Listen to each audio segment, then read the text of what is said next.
Join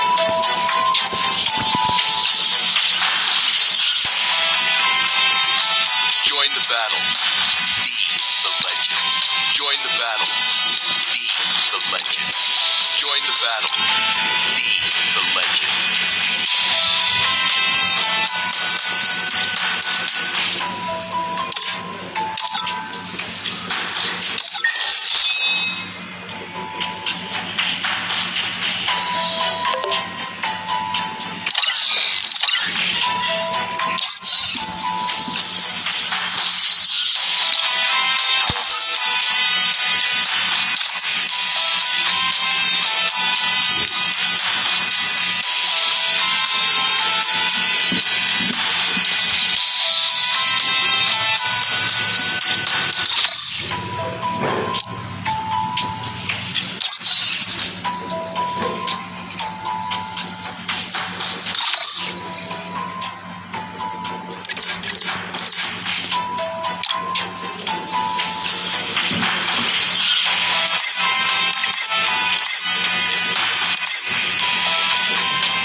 Start the round.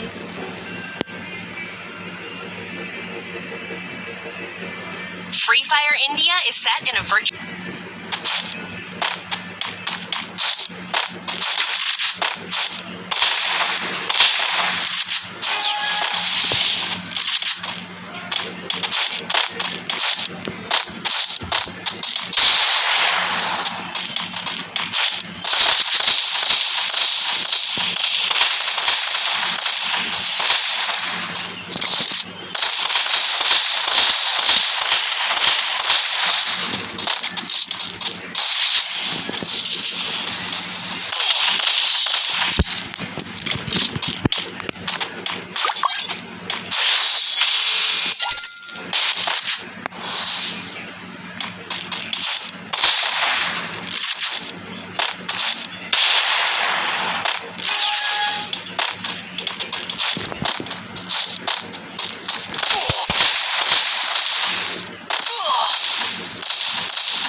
अरे तुमको कौन आवाज दे रहा है? खाना कौन का है? गिरत का है?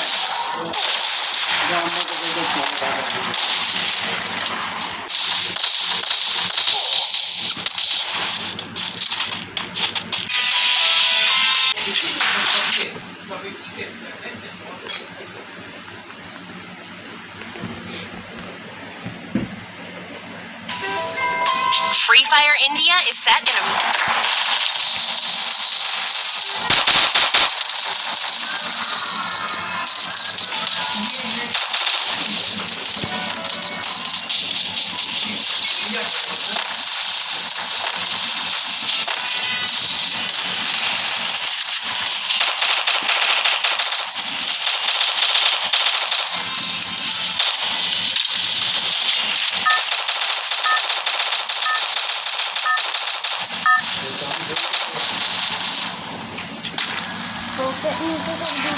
Battle Royale. Battle Style. Head there.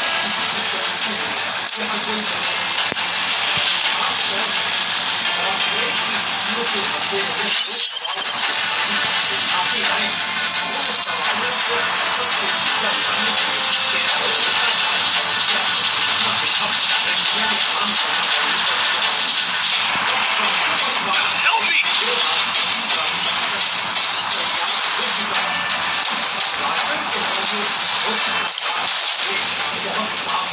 Hot drop. Stay alert. ये संदेश दरअसल इंडिया गठबंधन की उस राजनीति से जिंद रखने का जहां पर वो अभी तक Got a gun!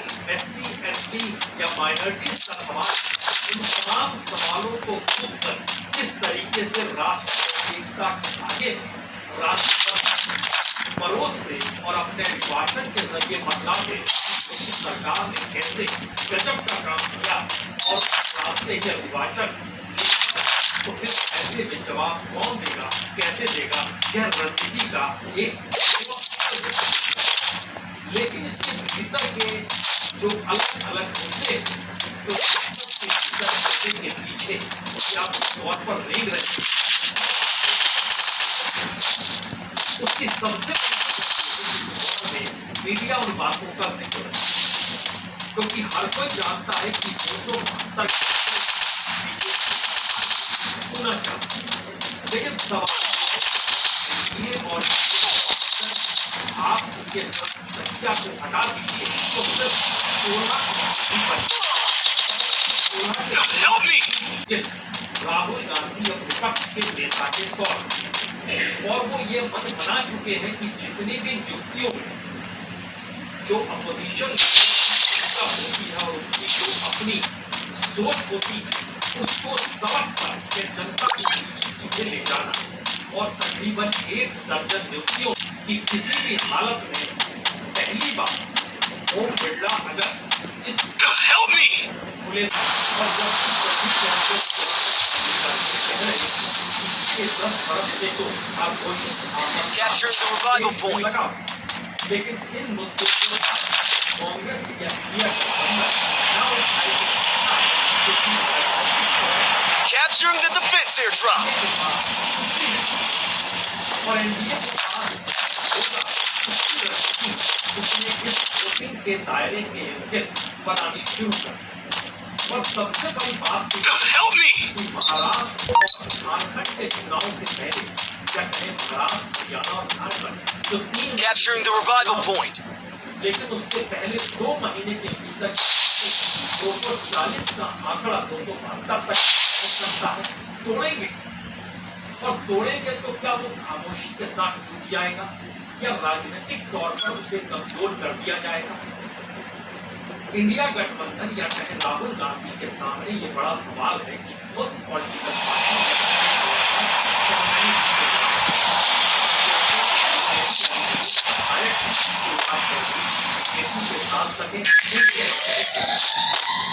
जगत रेड्डी इतना बड़ा के खिलाफ जो मामले डराने की राजनीति एक बार फिर चल इन सब के बीच दिल्ली आई जमात इन्हीं बातों को लेकर होती है और पूरे तौर पर ये नजर भी आने लगा कैसे सीबीआई भी प्रोपेगेंडा मीडिया के जरिए करती है और मीडिया भी किस तरीके से Capturing the defense airdrop. Help me! भी कहा उन बातों का जिक्र सीबीआई जब निचली अदालत में अरविंद केजरीवाल ने 1 मिनट तक खुले तौर पर ये कह दिया जो बातें कही जा रही है सीबीआई के जरिए और मीडिया मैंने वो कहा ही नहीं। यहाँ पर मसला जेपी या कहे मोदी शाह अपने तौर पर बाखूबी जानते और समझते हैं जहां वो कमजोर दिखे वहां पर उनके लिए मुश्किल वो कमजोर दिखना नहीं चाहते और मजबूत दिखने के लिए उन्हें कड़ी कार्रवाई उठानी होगी करनी। लेकिन सवाल ये नहीं कि जगन रेड्डी अगर समर्थन का ऐलान ना करते तो जेल में होते या केजरीवाल को किस तरीके से जेल में डाला गया। इसके बाद टीडीपी के पास 16 जनता दल शिवसेना के पास जेडीएस के पास 2 सबको मिलाएंगे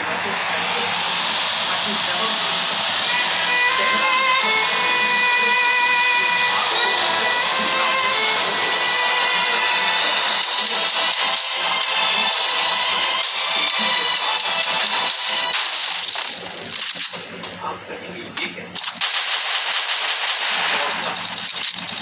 ये चंद्रबाबू नायडू के वो अपने राज्य यानी हसक के साथ बना सके इसकी घेराबंदी और अमरावती को राजधानी बनानी कुछ और पैकेज चाहिए 16,000 पहला जो उन्होंने रखा है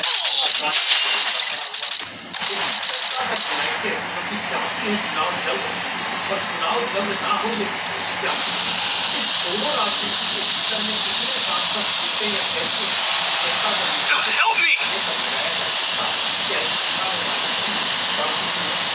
अंदरूनी तौर पर यानी पहला मैसेज क्या महाराष्ट्र की राजनीति के साथ आज दरअसल Head there.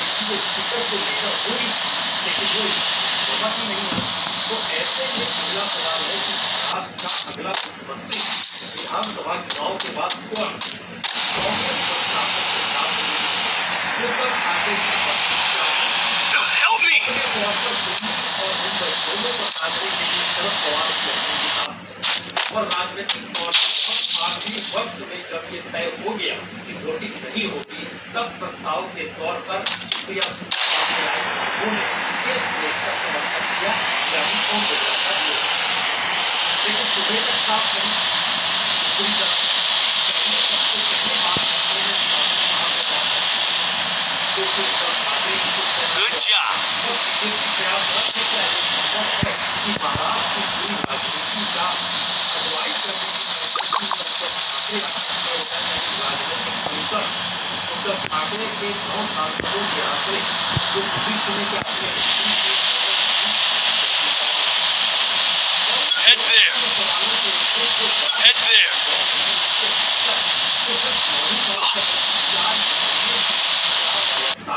और एक अकाली दल उन 9 में से ये तो नहीं कि वो संसदीय सुशील के साथ आएंगे एक संसदीय शक्ति यादव है उसके साथ रहेंगे यानी ध्यान दीजिए तो 37 सांसद एनडीए 20 सांसद इंडिया 9 सांसद बाहर और इन तीनों को मिला किया Help me! 25 सांसद तो है वो हर हाल क्योंकि जिस राजनीतिक रास्ते को और उस राजनीतिक रास्ते के आश्रय आज इमरजेंसी की स्थिति तो लिखी गई कि क्यों जरूरी है अब दो हाथ करना और ये कोई विपक्ष नहीं सत्ता और शायद इसीलिए इस तस्वीर को देखिए संसद के भीतर स्पीकर और संसद के बाहर तमाम बीजेपी के सांसद ये सदन 1975 में देश में आपातकाल इमरजेंसी लगाने के निर्णय Need equipment. शब्दों में पूरा करता है। इसके साथ ही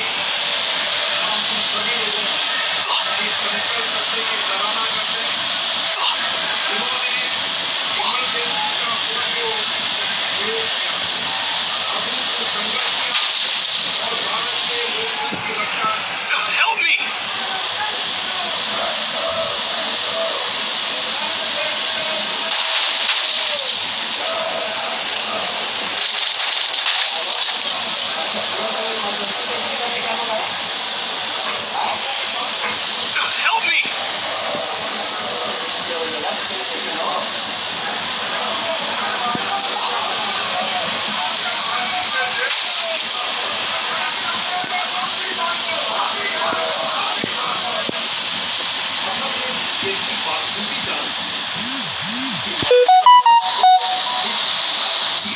सामने कांग्रेस खड़ी दिखाई देगी और कांग्रेस के दोनों हाथ करना जरूरत नहीं है और नहीं बाकी छत्रों को लेकर वह उस तरीके की राजनीति साफ नहीं सकती जिस रास्ते में कांग्रेस को चलना है और उसके आगे 2014-2019 में खड़ी थी इसीलिए इमरजेंसी का मौका लेकिन अगला सवाल सबसे बड़ी विपक्ष की पार्टी के दौर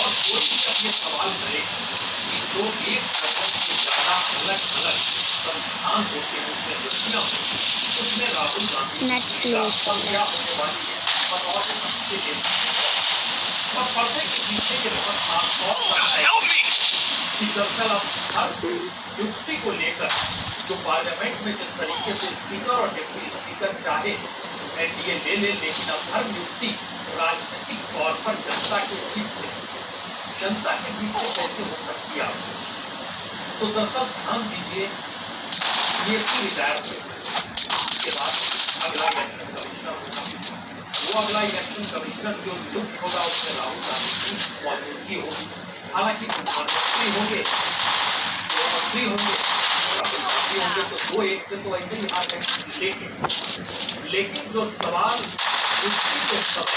अगले इलेक्शन कमिश्नर को लेकर उठेगा वो जनता के बीच से कांग्रेस अगर तय करे उन नामों को लेकर देखिए और इन नामों के आधार पर हमको नियुक्ति की दिशा में बढ़ना है तो जनता और सरकार द्वारा नियुक्ति होने के बाद बातों के कि कैसे देश के संस्थानों को सत्ता ने अपने अनुकूल कर लिया या तमाम अपने हाथ ये सिर्फ इलेक्शन कमिश्नर का मुद्दा नहीं यह तो इन्फोर्समेंट डायरेक्टरेट का भी मुद्दा है ये सीबीआई डायरेक्टर का भी मुद्दा है ये सीवीसी यानी सेंट्रल विजिलेंस कमीशन जिसकी नियुक्ति में प्रधानमंत्री विपक्ष का नेता और मिनिस्टर रहते हैं उसकी भी नियुक्ति का मुद्दा है ये सेंट्रल इंफॉर्मेशन विपक्ष का नेता और सेंट्रल मिनिस्टर कोई भी रहता है यहाँ तक कि राष्ट्रीय मानवाधिकार आयोग में प्रधानमंत्री और गृहमंत्री के अलावे और स्पीकर भी रहते हैं उसके अलावे राज्यसभा के डिप्टी चेयरमैन भी मौजूद होते हैं विपक्ष का नेता भी होता है राज्यसभा का और लोकसभा की तो क्या इन मुद्दों की दिशा में बढ़ेंगे तो मानवाधिकार के सवालों को लेकर इस दौर में जो कुछ देश में अलग अलग तरीके से हुआ है क्या वो राजनीतिक तौर पर ये बातों को उठाया जा सकता है लोकपाल की नियुक्ति भी चीफ जस्टिस होते हैं कानून मंत्री होते हैं विपक्ष के